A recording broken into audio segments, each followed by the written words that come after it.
वक्रतुंड महाकाय सूर्यकोटी समप्रभ निर्विघ्नं कुरु मे देव सर्वकार्येषु सर्वदा.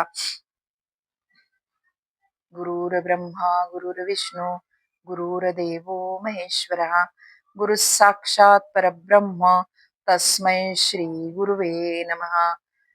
कृष्णाय वासुदेवाय हरये परमात्मने प्रणतक्लेशनाशाय गोविंदाय नमो नमः. ओम नमो भगवते वासुदेवाय.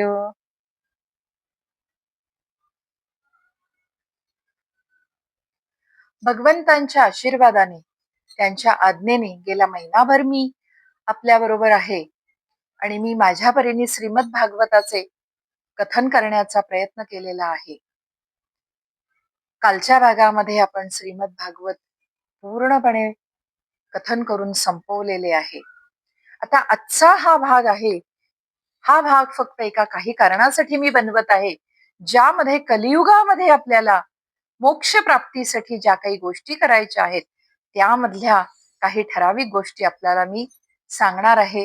हे थोडक्यात एक पूर्ण श्रीमद भागवताचे निरूपण म्हटले तरी हरकत नाही. कलियुगाचे आगमन झालेले आहे आणि धर्माची अधोगती झालेली आहे.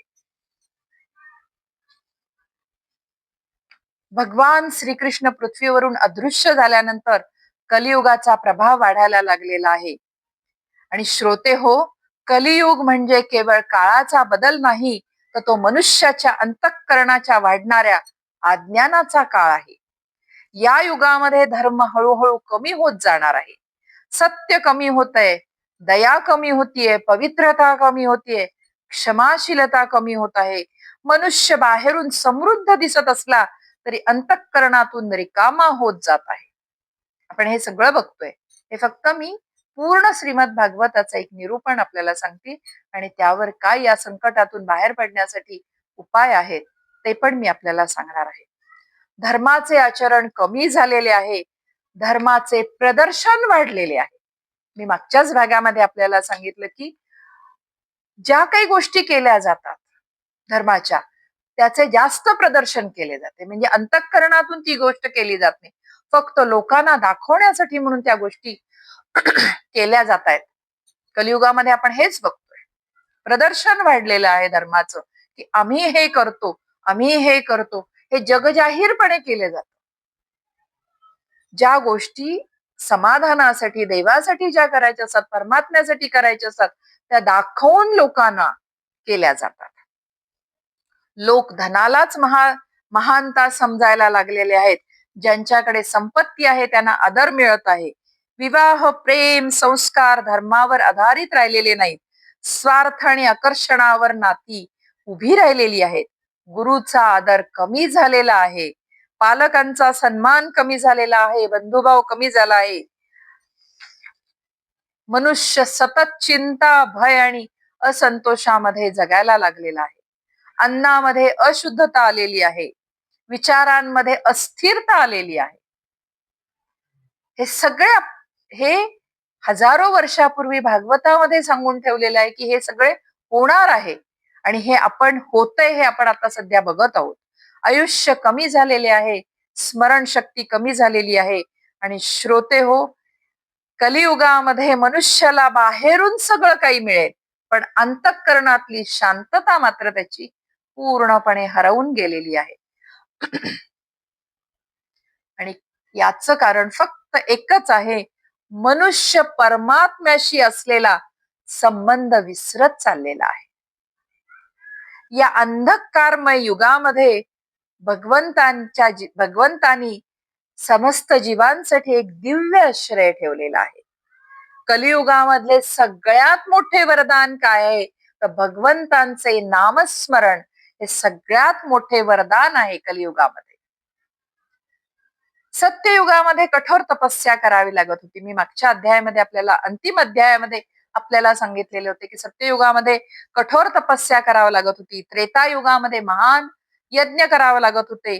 द्वापार युगामध्ये विस्तृत पूजा आणि आराधना करावी लागत होती. पण कलियुगामध्ये फक्त फक्त भगवंतांचे नामस्मरण, तेही अंतःकरणापासून.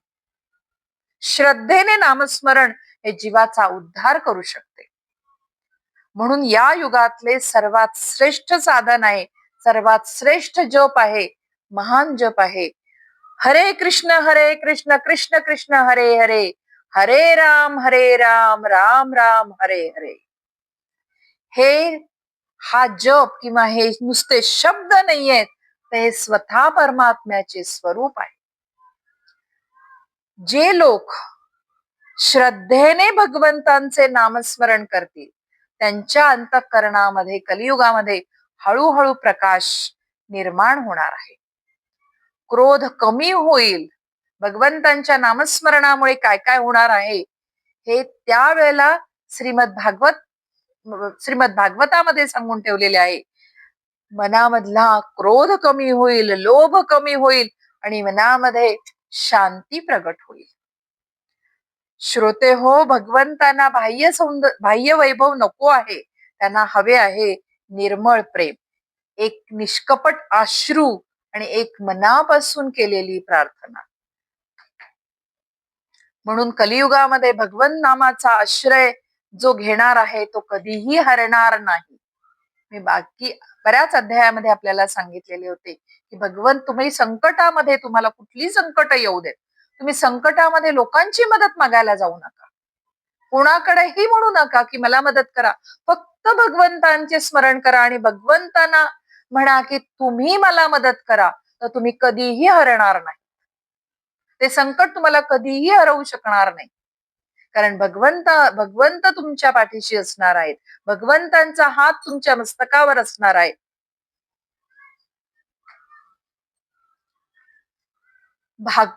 श्रीमद भागवताचे महात्म्य आणि भक्तीचे रहस्य थोडक्यामध्ये मी आता आपल्याला सांगणार आहे.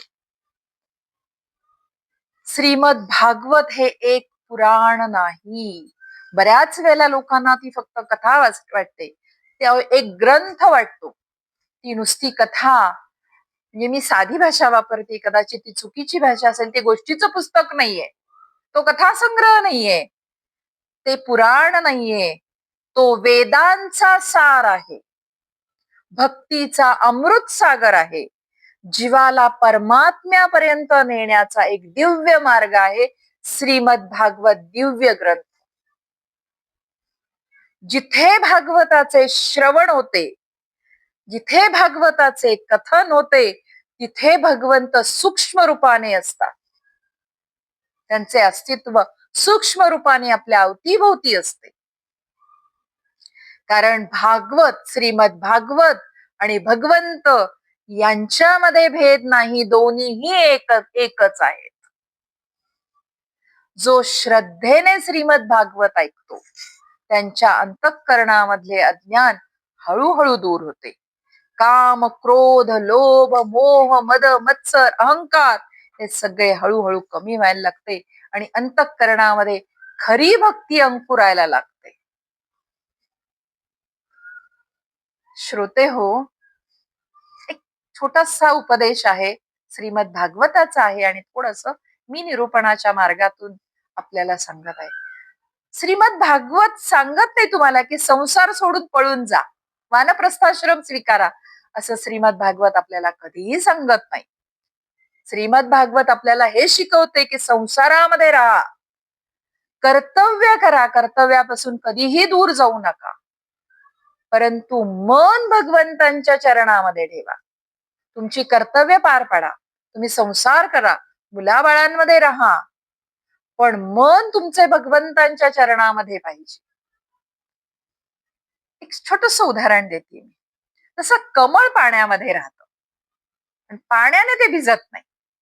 आपल्या डोळ्यासमोर कमळाचं फूल आणा, तलावामध्ये असतं, नदीमध्ये कमळाचं एखादं फूल असतं, पाण्यामध्ये पूर्ण बुडलेलं असतं, पण ते पाण्यामध्ये भिजत नाही. त्याच्यावर तुम्हाला कधी थोडेसे दवाचे असे थेंब दिसतील तुम्हाला, पण ते पूर्णपणे पाण्यामध्ये असू नये, त्याच्यावर पाणी कधीही आपल्याला दिसणार नाही. तसे आपण संसारामध्ये राहून मायेमध्ये न अडकता भगवंतांच्या चरणामध्ये जर लीन झालो कमळासारखे, तर आपल्याला मोक्षाचा मार्ग कर्तव्य करून, संसार करून आपल्याला कर्तव्याचा मार्ग, मोक्षाचा मार्ग आपल्याला मिळू शकतो. श्रीमद भागवतामधल्या आपण अनेक कथा ऐकल्या. प्रत्येक भगवान विष्णूंचे आपल्याला सगळे अवतार कथन केले. त्यामधले भगवंतांचे भक्तांच्या कथा पण मी आपल्याला माझ्या परीने सांगण्याचा प्रयत्न केला. त्या भक्तांनी देखील आपल्याला हेच सांगितलेले आहे. प्रल्हाद यांनी संकटामध्ये भगवंतांचे नामस्मरण सोडलेले नव्हते. प्रत्येक कथा ऐका, मी अगदी एका ओळीत तुम्हाला सांगतेय. प्रल्हादांनी संकटामध्ये भगवंतांचे नामस्मरण सोडले नव्हते. ध्रुव बाळांनी लहान वयामध्ये भगवंतांच्या चरणाचा आश्रय घेतला. पुढे त्यांनी राज्य केले, वंश त्यांचा वाढला, सगळं केलं, पण त्यांनी भगवंतांच्या चरणाचा आश्रय कधी सोडला नाही. गजेंद्रांनी संकटामध्ये भगवंतांना हाक मारली आणि भगवंत स्वतः धावत आले. अशी अनेक चरित्रे आपल्याला एकच सत्य सांगतात, भगवंत भक्तांच्या प्रेमाकडे पाहतात. तुम्ही किती प्रेम करताय भगवंतांवर याच्याकडे भगवंत बघत असतात. त्यांना तुमची संपत्ती नको आहे, तुमचं बाह्य सौंदर्य नको आहे. मी भगवंतांना हे अर्पण करतो, मी भगवंतांना सोनं अर्पण करतो, चांदी अर्पण करतो, हे जे सांगितलं जातं हे भगवंतांना नको आहे. भगवंतांना फक्त तुमचं प्रेम पाहिजे. अंतःकरणातून तुम्ही किती प्रेमाने भगवंतांना आवाज देताय, भगवंतांचे नामस्मरण किती श्रद्धेने करताय, हे फक्त भगवंतांना पाहिजे. आज कलियुगातला मनुष्य खूप पुढे गेला आहे. भरपूर त्यांनी यश मिळवलेलं आहे. आपण बघतो प्रत्येकाला भरपूर यश मिळालेलं आहे. प्रत्येकाच्याकडे अमाप संपत्ती आहे, सत्ता आहे. पण जर आपण कधी कुणाच्या अंतःकरणात जर डोकावून बघायला आपल्याला मिळालं, कुणाच्या अंतःकरणामध्ये ती दिव्य शक्ती जर थोड्या वेळाकरता जर आपल्याला मिळाली आणि आपण आत्ता कलियुगातल्या सगळ्या मानवांकडे किंवा मनुष्यांच्याकडे जर त्यांच्या अंतःकरणात आपण डोकावून बघायला लागलो, तर आपल्याला त्यांचं अंतःकरण पूर्णपणे रिकामं दिसेल. कारण तो अंतःकरणातून पूर्णपणे रिकामा आहे. त्याच्या मनामध्ये शांती नाही, समाधान नाही, कारण तो परमात्म्याशी संबंध पूर्णपणे विसरून गेलेला आहे. त्याने आपल्या अंतःकरणामध्ये भगवंतांना ठेवलेलं नाहीये. त्याला सगळ्या बाह्य गोष्टी आपल्या अंतःकरणामध्ये ठेवायच्या आहेत, त्याला भगवंतांना अंतःकरणामध्ये ठेवायचं नाहीये. म्हणून तो अंतःकरणातून पूर्णपणे रिकामा आहे. म्हणून मी अगदी सुरुवातीच्या 1-2 अध्यायामध्ये पण आपल्याला सांगितलेलं होतं की दिवसातला अगदी थोडासा वेळ जर आपण भगवंतांसाठी ठेवला, भगवंतांचे नामस्मरण करण्यासाठी ठेवला, अगदी 24 तासातला आपण 10 मिनिट जरी ठेवले, आपण 24 तासातले 24 तास 10 तास आपल्या झोपण्यामध्ये जातात, फक्त आपल्या जवळ असतात 14 तास. पण मी तर उलट आपल्याला हे पण म्हणेन की झोपत असताना जर आपण भगवंतांचे अंथरुणावर पडल्यानंतर देखील जर भगवंतांचे नामस्मरण करत आपण झोपलो, तर त्याही वेळेला आपल्या पूर्ण शरीरामध्ये भगवंतांच्या नामस्मरणाचे स्पंदन निघायला सुरुवात होते. ती स्पंदन दिव्य स्पंदन असतात, त्या लहरी दिव्य लहरी असतात. अखंड नामस्मरण झोपेत असताना तुमच्या 10 तासामध्ये, आपण 8 तास म्हणतो की 8 तास झोपलं पाहिजे, पण बऱ्याच वेळेला असे होते की आपण 10 तास झोपतो. त्या 10 तासामध्ये जर आपलं अखंड नामस्मरण चालत राहिले, तर त्या दिव्य लहरी, नामस्मरणाच्या दिव्य लहरी आपल्या पूर्ण शरीरामध्ये पसरत असतात. आणि त्याचा फायदा आपल्याला उठल्यानंतर पूर्ण दिवसभरामध्ये, ज्यावेळेला आपण जागृत अवस्थेमध्ये असतो त्यावेळेला तो फायदा आपल्याला होतो. ज्यावेळेला आपण जागृत अवस्थेमध्ये असतो त्यावेळेला दिवसभरामध्ये, मी मगाशी तुम्हाला सांगितलं, याच भागामध्ये सांगितलं, कर्तव्यापासून आपल्याला दूर जायचं नाहीये. आपल्याला सगळी कर्तव्य पार पाडायची, आपली सगळी दिवसभराची कामं करायची आहेत. मी असं म्हणत नाही की तुम्ही सगळी कामं सोडा आणि जपाची माळ घेऊन बसा किंवा ग्रंथ समोर घेऊन बसा आणि सतत वाचत बसा. श्रीमद भागवत देखील आपल्याला हे सांगत नाही. पण फक्त 14 तासातले एक 10 मिनिट जर फक्त आपण घेतले आणि 10 मिनिटामध्ये मनापासून देवाची प्रार्थना केली, मनापासून नामस्मरण केले. श्रीमद भागवत आपल्याकडे असेल तर श्रीमद भागवताचा रोज एक जरी अध्याय आपण वाचला, 5 मिनिटं लागतात त्या अध्यायाला फक्त वाचायला, पण तो शांतपणे समजून घेऊन अध्याय वाचणे अत्यंत गरज आहे. गोष्ट वाचल्यासारखी ते वाचायचं आणि पान पलटून ग्रंथ बंद करायचा असे अजिबात करू नका. 10 मिनिट दिवसभरातले आपण भगवंतांसाठी ठेवले, थोडे नामस्मरण केले, थोडे श्रीमद भागवत वाचले किंवा ऐकले, थोडा वेळ शांत बसून परमात्म्याचे स्मरण करा. आपल्याला आठवत असेल, मी प्रत्येक ज्या ज्या वेळेला दिव्य स्वरूप भगवंतांचे यायचे त्या त्या वेळेला मी आपल्याला म्हणायचे काही क्षणाकरता म्हणून आपण भगवंतांचे दिव्य स्वरूप आपल्या डोळ्यासमोर आणूयात. तसेच जर दिव्य स्वरूप परमात्म्याचे स्मरण केले, आपण त्याचे दिव्य स्वरूप आपल्या डोळ्यासमोर आणायचा प्रयत्न केला, तर हळूहळू आपलं जीवन नक्की बदलायला लागेल. आपला क्रोध कमी होईल, लोभ कमी होईल, मनामध्ये शांतता येईल, कारण भगवन नामामध्ये अद्भुत शक्ती आहे. श्रोते हो, संकट येणार आहेत आपल्याला, कलियुग आहे.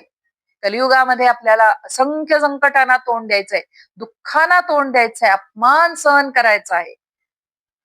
ही सगळी संकट काय येतील माहित नाहीये, विधी लिखित आहे, नियती आहे. नियतीने आपल्या नशिबामध्ये काय लिहून ठेवलेलं आहे आपल्याला काहीही माहित नाहीये. दुःख कशामुळे येणार आहे माहित नाहीये. अपमान कोण का कशासाठी करेल हे देखील आपल्याला माहित नाहीये. वियोग होणार आहे. परंतु कधीही असे समजू नका की भगवंताने तुम्हाला सोडलेले आहे. कधी कधी संकटे देखील परमात्म्याची कृपा असते, कारण संकटामध्ये मनुष्य अधिक प्रामाणिकपणे भगवंतांना हाक मारतो. आपल्याला कुंती मातेची प्रार्थना आठवत असेल.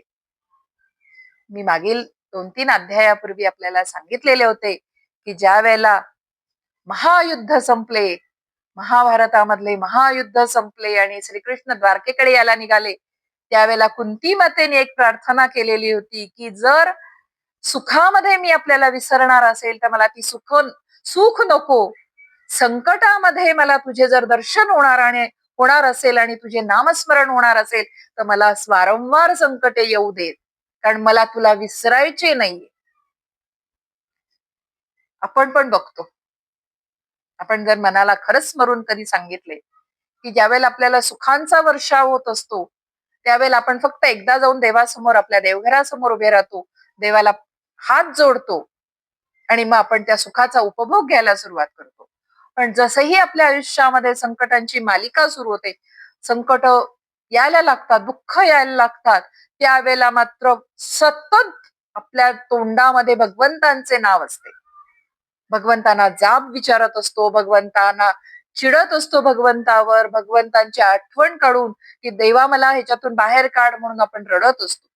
पण त्यावेळेला आपण स्वतः जर आठवून बघितलं तर 24 तास आपल्या तोंडामध्ये, आपल्या मनामध्ये, आपल्या डोक्यामध्ये, मेंदूमध्ये भगवंत असतात. ही असते, हा मनुष्य धर्म आहे. त्यामध्ये काही असंच प्रत्येक जण, सगळेजणच या पद्धतीने वागत असतात.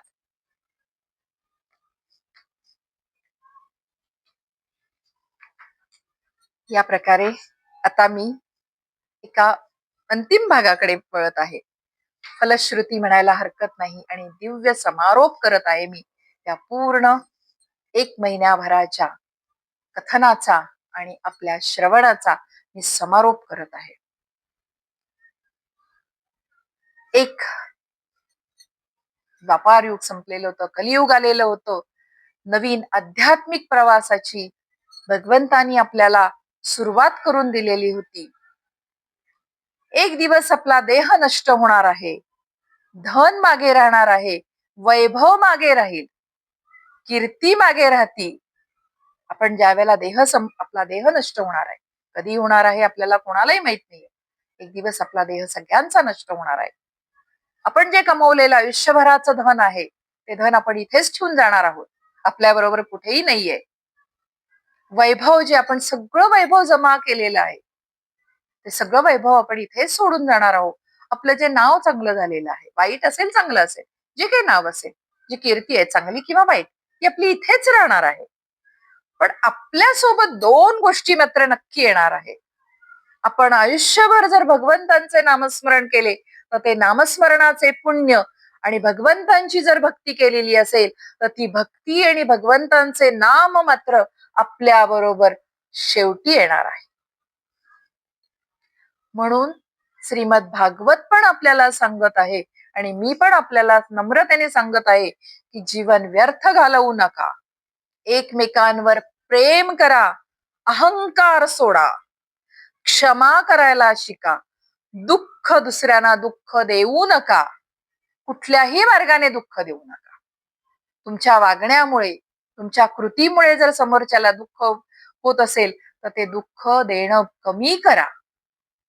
अंतःकरणामध्ये भगवंतांचे नामस्मरण अखंड ठेवा. आणि हेच आहे श्रीमद भागवताचे सार. जो मनुष्य श्रद्धेने श्रीमद भागवत ऐकतो, जो प्रेमाने भगवंतांचे नाम घेतो, त्याचे जीवन खरेच हळूहळू पवित्र व्हायला लागते. त्याच्या अंतःकरणातला अंधकार दूर होतो. मनामधलं असलेलं अनामिक भय, हे मागे आपल्याला सांगितलं होतं, प्रत्येक एक भयामध्ये मनुष्य जगत असतो. कुठलं भय ते आपण नाही सांगू शकत. प्रत्येकाच्या भयाच्या व्याख्या वेगळ्या असतात. ते भय कमी व्हायला लागतं. व्यक्तीप्रती, वस्तूप्रती असलेला मोह हळूहळू कमी व्हायला लागतो आणि हृदयामध्ये भक्तीचा प्रकाश प्रगट व्हायला लागतो. श्रीमद भागवत श्रवणाने आणि कथनाने जीवाला परमात्म्याच्या चरणापर्यंत पोहोचण्याचा एक दिव्य मार्ग प्राप्त होतो. श्रोते हो, भगवान दृष्टीआड होऊ शकतात.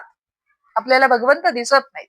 मी आपल्याला सांगितलं, आपली आध्यात्मिक तेवढी उंची नाहीये किंवा आपण तेवढं कमवलेलं नाहीये पुण्य की भगवंत आपल्याला दर्शन देतील.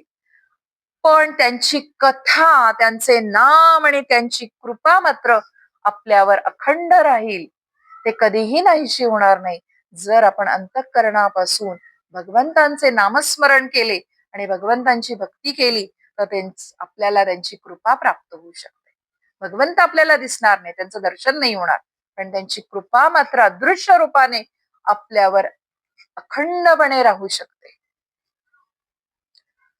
आपल्याला कलियुगामध्ये भगवंतांना प्रेमाने अंतःकरणापासून हाक मारायची आहे आणि ती हाक तुम्ही मनापासून मारली, अंतःकरणापासून मारली तर ती भगवंतांपर्यंत नक्की पोहोचणार आहे. आणि कलियुगामध्ये भगवंतांचे नाम आणि भगवंतांची कथा हेच एक परम सत्य आहे. कलियुगामध्ये याशिवाय दुसरे कुठलेही सत्य नाही, हे आपल्याला आतापर्यंत ही कथा ऐकून समजलेलेच असेल.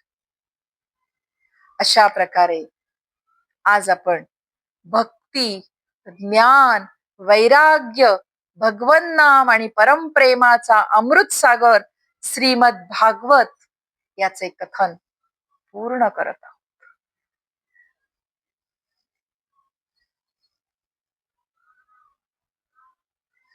सगळ्यांना माझा मनापासून